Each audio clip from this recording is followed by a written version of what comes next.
Hello everyone, সবাইকে most welcome. আমি দেবপ্রতি। আজ চলে এসেছি নতুন একটা রেসিপি নিয়ে। দেখো বন্ধুরা, বাজারে নতুন আলু চলে এসেছে। আর এই দেখো নিয়ে নিয়েছি আমি আলুগুলো গরম জলে একটু লবণ দিয়ে সেদ্ধ করে নিয়ে খোসা ছাড়িয়ে রেখেছি। দেখো, আর এইদিকে সমস্ত কিছু উপকরণ নিয়ে নিয়েছি। পেঁয়াজ কুচানো, টমেটো কুচানো, আদা রসুন কাঁচা লঙ্কা, হলুদ গুঁড়ো, লঙ্কা গুঁড়ো, জিরে গুঁড়ো, আর সর্ষের তেলে একটু শুকনো লঙ্কা দিয়ে দিলাম। তারপর একটু দিয়ে দিলাম পেঁয়াজ। পেঁয়াজগুলো হালকা করে ভেজে নিচ্ছি, একদম হালকা করে।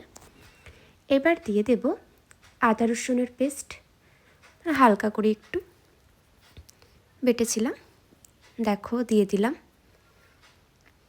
দেখো রসুনটা একটু থেতলানো মতন, ভালো করে পেস্ট করা হয়নি।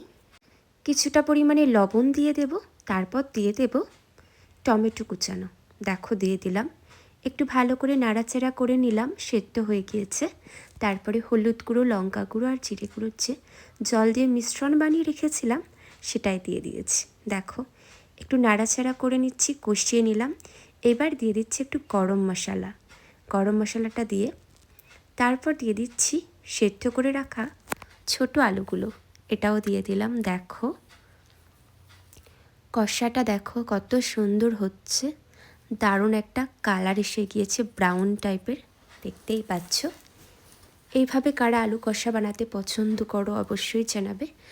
আমার বাড়িতে যে কটা উপকরণ ছিল আমি মোটামুটি সেইগুলো দিয়েই নর্মালভাবে রান্না করেছি। এইভাবে কিন্তু দারুণ লাগে। দেখো দেখতেই পাচ্ছ আমার কষানো প্রায় রেডি। এইবার আমি কিছুটা পরিমাণে জল ঢেলে দেব। জল ঢেলে খানিকক্ষণ রেখে দিচ্ছি। দেখো একটা গ্রেভি টাইপস চলে এসেছে, দেখতেই পাচ্ছ। আমার আলু কষা প্রায় রেডি। দেখো সমস্ত কিছুই ঠিকঠাক আছে, আমি একটু টেস্ট করে দেখে নিয়েছি।